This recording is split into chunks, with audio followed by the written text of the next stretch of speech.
Comment fallait-il que je procède? Frapper une femme dans le ventre en Europe? De surcroît, une femme enceinte, il fallait pourtant réagir afin d'être... Une fois à la maison, Sabine se plaignait de ce que je sois allé voir seuls les enfants sans l'informer. Il s'en est suivi une bagarre et je lui ai porté coup dans le ventre. Du coup, Sabine a commencé à siffler comme un serpent. Ouillou!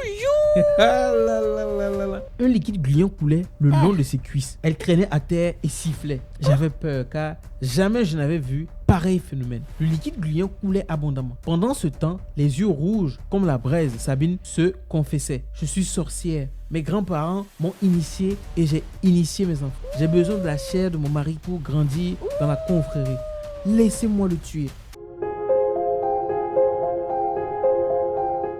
Hello les amis, on espère que vous allez super bien. Bienvenue sur notre chaîne encore une fois pour une vie, une histoire. On va raconter une histoire aujourd'hui, encore une fois. En tout cas, merci. Et à toutes ces personnes qui suivent nos vidéos, qui réagissent, qui aiment, qui likent, qui partagent. En tout cas, merci énormément. On n'a pas encore atteint notre objectif. Je ne vais pas arrêter de vous le dire. Prenez juste quelques secondes. Quelques secondes. Et vous likez la vidéo.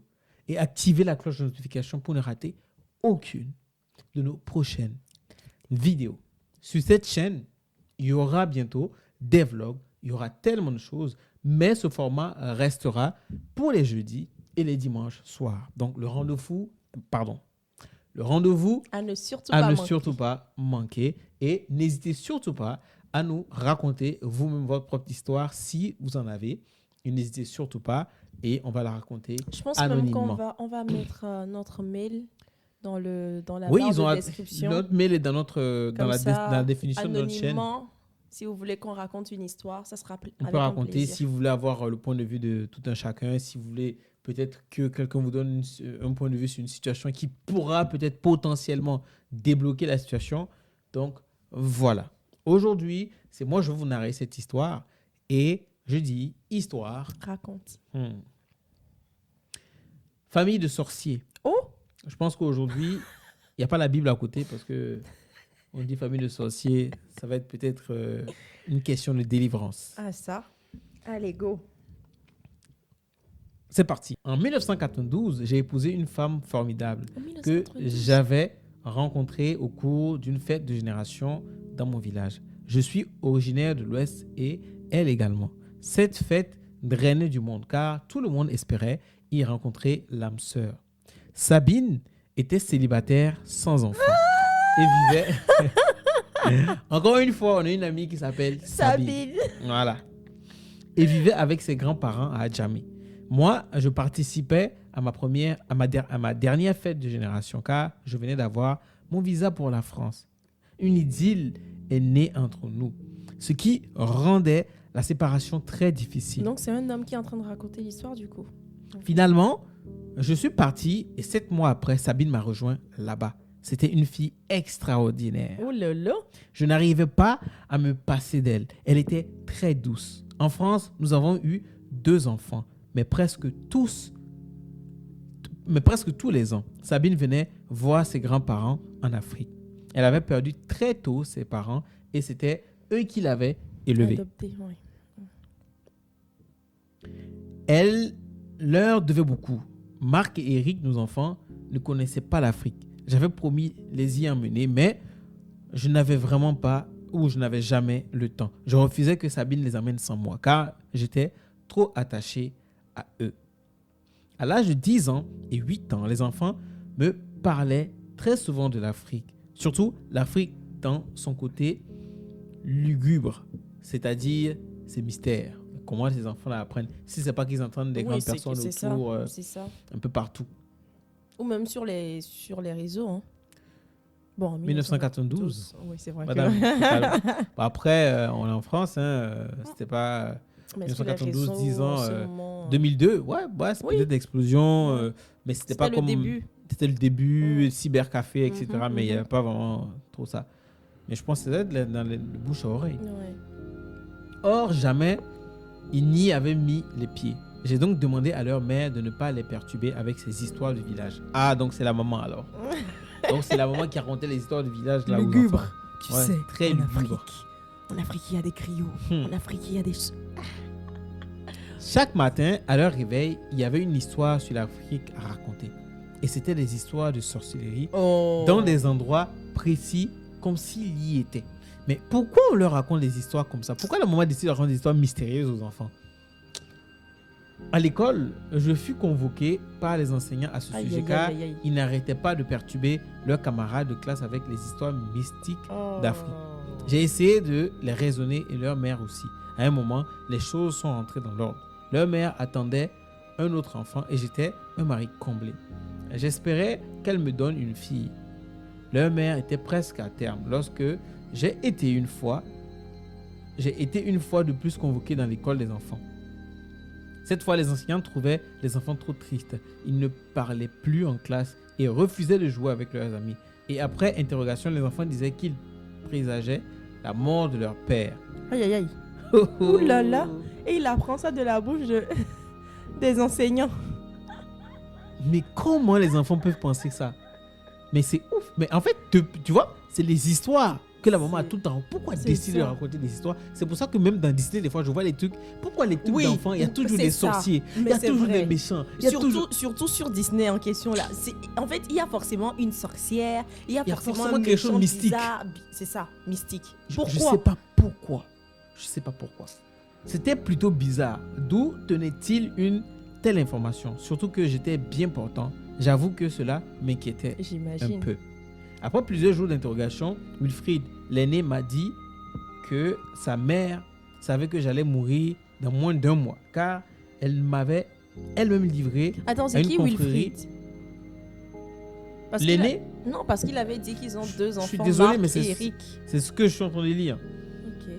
Après plusieurs jours d'interrogation, Wilfried, l'aîné, m'a dit que sa mère savait que j'allais mourir dans moins d'1 mois, car elle m'avait elle-même livré à une confrérie de sorciers en Afrique.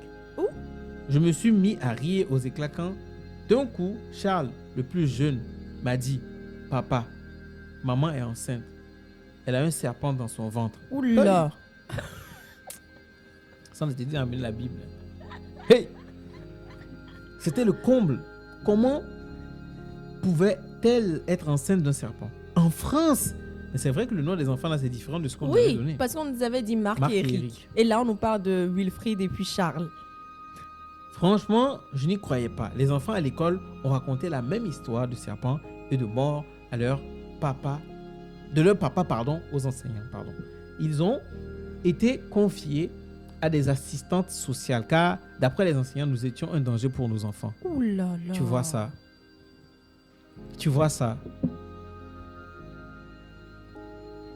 Tu as vu? C'est le fait de faire attention à ce qu'on raconte. La maman a dû raconter les histoires. C'est ça, tellement ça a travaillé l'esprit des enfants. Oh là là. Il ne voulait plus rentrer à la maison car persuadé que j'allais mourir. Quelle histoire!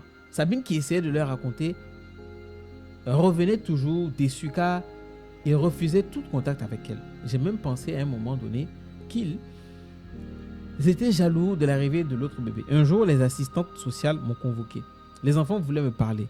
Dès qu'ils m'ont vu, ils m'ont dit de taper dans le ventre de leur mère car elle n'était pas enceinte.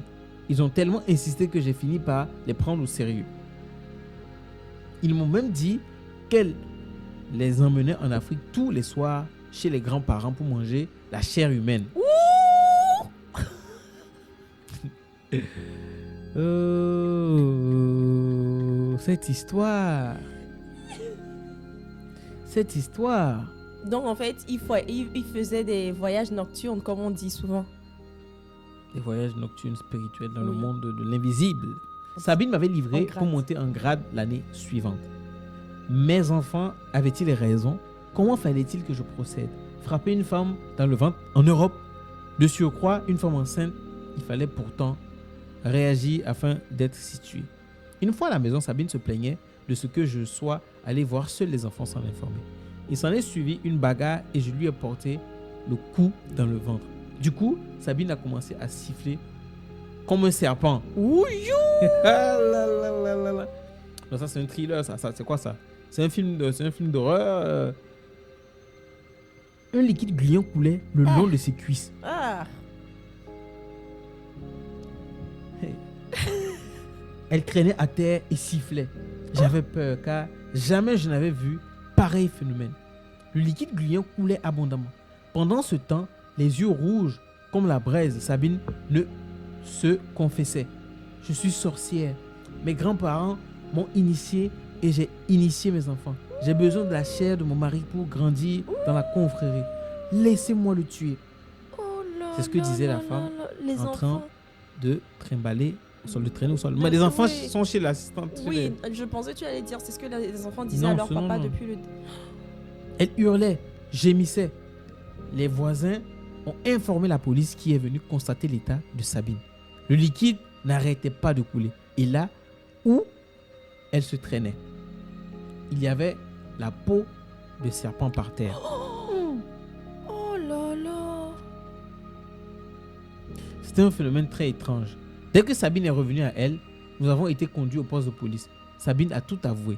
Les Blancs n'ont pas trouvé d'autre solution que de nous renvoyer tous en Afrique pour que, d'après leurs propres termes, nous allions nous transformer en serpents sur nos propres terres.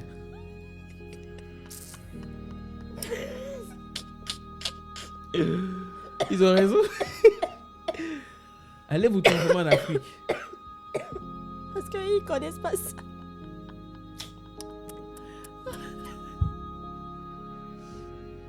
Je suis choqué. Nous avons été rapatriés par la faute de Sabine au pays avec nos 2 enfants.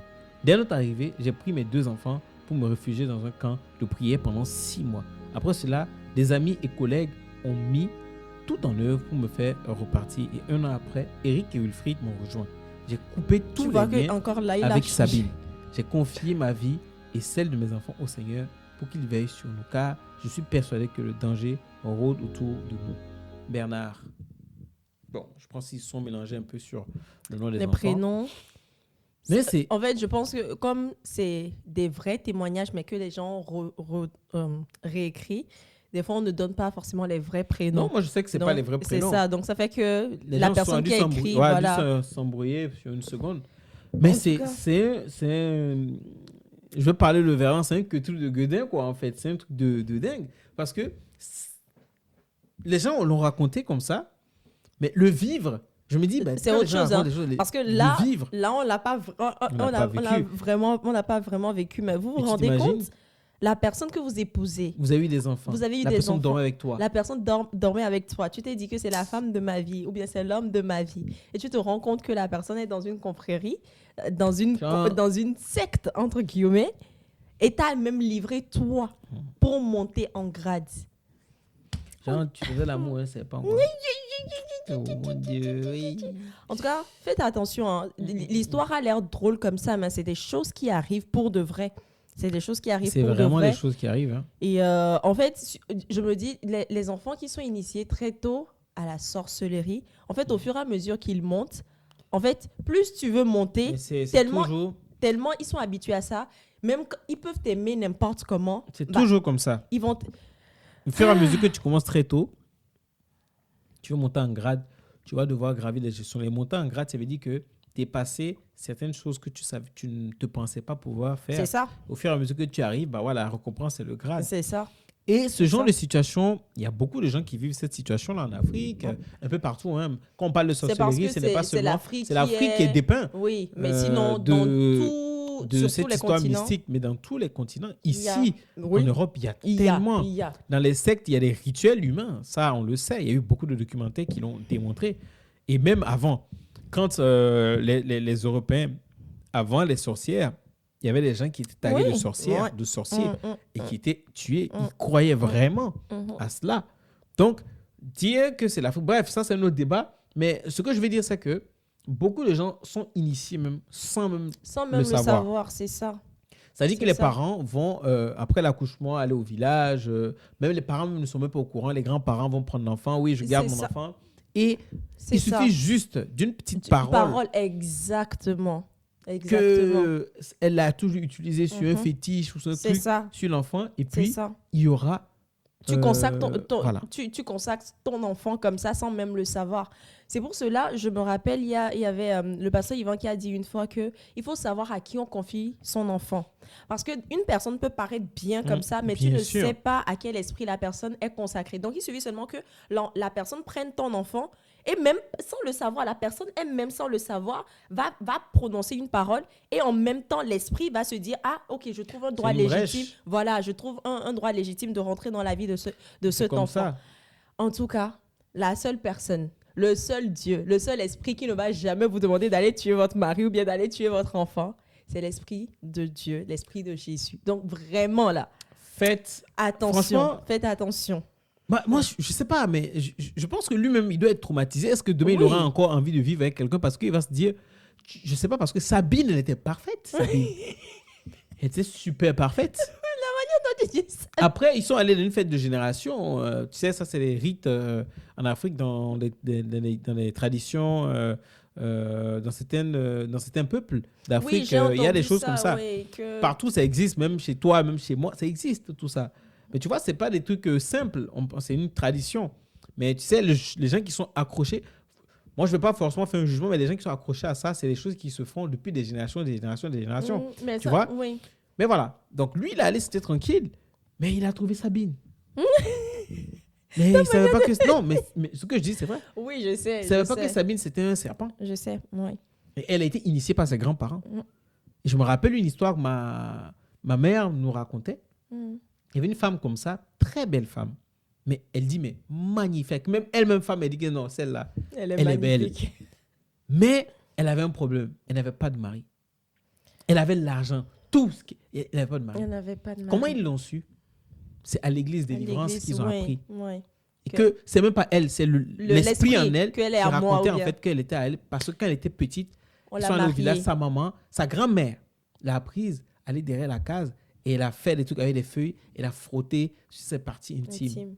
Genre, elle a consacré et comme ça. La femme disait que quand elle avait des relations comme ça avec des hommes, la nuit, elle se faisait bastonner. C'est ça. Parce que l'esprit ne va jamais accepter. Elle se faisait bastonner. Elle se levait le lendemain, elle se faisait vraiment bastonner les nuits.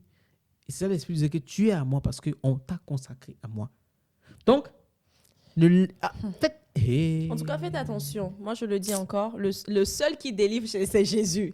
Et je pense qu'ici, là, on ne va jamais cesser de le dire. Attention. Faites attention. Surtout, qui garde vos enfants là où vous allez. Et même nous-mêmes, hein, on parle des enfants. J'allais même en venir. Même nous-mêmes en tant que parents. En tant qu'adultes et tout. Ce que je vais dire, c'est que beaucoup de gens disent, même quand on parle de Dieu, il y a des énergies. Beaucoup de gens, je vais le parler comme ça pour dire que toute chose, un esprit, c'est une sorte d'énergie. Parce que je me rappelle quand le pasteur Canry disait, il est un soir avec un gars, il priait et puis l'esprit de Dieu est descendu. Et c'est quand l'esprit de Dieu descend, si tu n'as pas pu, l'esprit est tellement, c'est l'énergie que ça dégage. Là où tu es. C'est pour ça que les gens se couchent dans la présence. Parce que c'est pas une question parce qu'ils veulent se coucher. Non. Parce tellement la présence, la gloire de Dieu est tellement forte que tu ne peux pas supporter en fait. Voilà. Donc tu te mets à nu. C'est pour que les gens comprennent. Donc chacun transporte, c'est pour ça qu'on dit on a été créé à l'image de Dieu. Chacun transporte. C'est ça. L'esprit. Et cet esprit, c'est comme une sorte d'énergie. Et donc quand quelqu'un est animé par un mauvais esprit, il va dégager cette énergie-là. Exactement. Donc, juste dans la rigolade, il y a certaines choses, il y a certains trucs, c'est facile. C'est ça. Donc, extrêmement attention. Surtout, même les grandes personnes. On dit les enfants parce que les enfants sont innocents, sont les plus vulnérables. Donc, ça attend Donc, c'est à vous, en tant que grande personne, vous puissiez vraiment savoir. Donc, chers amis, cette histoire-là, c'est ce que j'ai dit. Je vous ai dit qu'il fallait la Bible ici. En même temps qu'on parle, c'est ça. On envoie les paroles. Donc, c'est ça. Réagissez en commentaire. Ouais. Réagissez et puis faites attention à vous. Faites attention Vraiment, à vous. Faites attention à vous. Un seul suffit. Et c'est Jésus. Vraiment. Vraiment. Et qui peut vous délivrer de toute cette puissance-là. Mais il s'agit encore une fois de se consacrer de la même façon que les autres personnes se consacrent aussi à leur esprit. C'est de cette même façon qu'il faut se consacrer aussi à notre Dieu. Donc voilà, c'est une histoire vraiment... J'imagine Bernard en question. Ah bah attends. Et même les enfants. Même les enfants. Bon, maintenant, ils ont été délivrés. Donc, du coup, il faut maintenant qu'ils persévèrent aussi. C'est pour ça qu'il dit que car je suis persuadé que le danger rôde autour de nous. Il y a le danger partout. Donc, on se dit à très bientôt. À très bientôt. Bisous.